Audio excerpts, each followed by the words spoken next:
Hey there, this is MathCamp321 presenting a lesson on average value.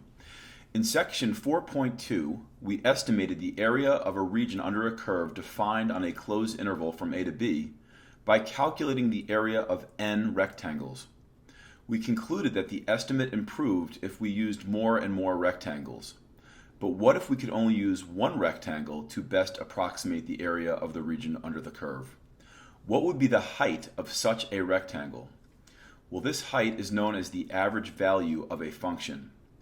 The average value of a function is defined as follows. If f is integrable on the closed interval from a to b, then the average value of f on the interval is 1 over b minus a times the definite integral of f from a to b. So basically what we have here, this definite integral from a to b, this represents the area under the curve. Now, the distance from A to B really represents the base of the rectangle. And what we're essentially doing here is we're taking the area and we're dividing by the base. Now, we know from geometry that the area of a rectangle is base times height. So if we take this area and we divide it by the base, you're going to be left with the height. And this height is what the average value is. So let's move on to slide 2 and take a look at a specific example. Okay, so in this problem, we're asked to find the average value of a function on the interval from 1 to 4 and to find all the values of x in the interval for which the function equals its average value. So let's first start by finding the average value. Okay, so I started by just writing down the formula, and now I'm just going to basically insert all the elements into the formula, keeping in mind that our start point here at 1, that's considered to be a, and our endpoint is at 4 is going to be our value for b. So now I'm going to substitute all of these things into the formula. Well, 4 minus 1 is obviously 3, so let's start with a 1/3 out in front. Okay, and now let's find the antiderivative. So the whole antiderivative is going to be preceded by this 1/3.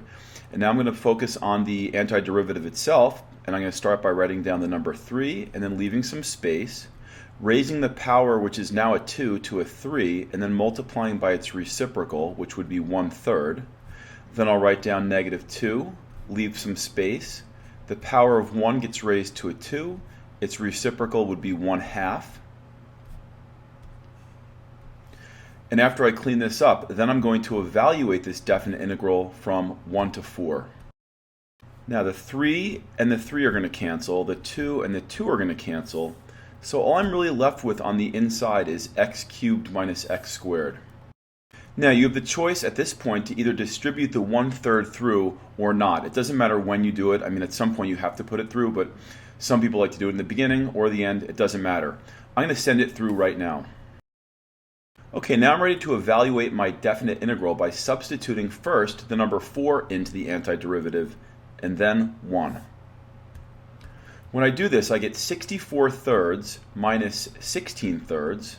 Then I'm going to subtract that, the result of having plugged in 1. And if I substitute 1 in, I get 1/3 minus 1/3. Now, of course, 1/3 minus 1/3 is just 0, so this whole end portion is just gone. And we end up with 64/3 minus 16/3, which is 48/3, which reduces to 16. So the average value, or the average height, in this region is going to be 16. Now, if I look at my graph over here and I look at the scaling, this number here is 10, and this number here is 20. So 16 would just be slightly above the halfway point. So I'm going to draw a line representing this average height. And that for the second part of the question, I'm asked, for which value of x does the function assume its average value? So we know the average value is 16, so I'm going to put a little y equals 16 here. And what I essentially am looking for at this point is the x value for which it's going to assume this value of 16. So I basically want to find this point of intersection, and my answer should be something between 2 and 3.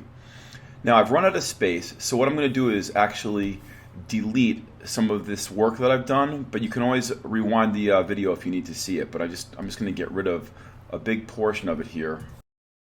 Now for the second part of this question, find all the values of x in the interval for which the function equals its average value, what I'm essentially going to do is set the function equal to 16 and solve for x. Since this is a quadratic, my first maneuver will be to set it equal to 0. 3 times negative 16 is negative 48. And the winning factor pair here is going to be 6 times 8. And I want this to be positive and I want this to be negative. And now I'm going to have 3x over positive 6. And I'm going to have 3x over negative 8. So my two factors are going to be 3x plus 6, which reduces to x plus 2, and then 3x minus 8. Setting each factor equal to 0, I get x is equal to negative 2. But that's not in our interval. Our interval here is from 1 to 4, so we're going to reject this answer. It's not where we're looking at in this problem. And then when we set the second factor equal to 0, we get x is equal to 8/3. Now 8/3 as a mixed number is 2 and 2/3, which seems really reasonable. If you look at the intersection of this green line and the x-axis, 2 and 2/3 seems really reasonable. So 2 and 2/3 is the answer to the second part of our question. Find the values of x in the interval for which the function assumes its average value.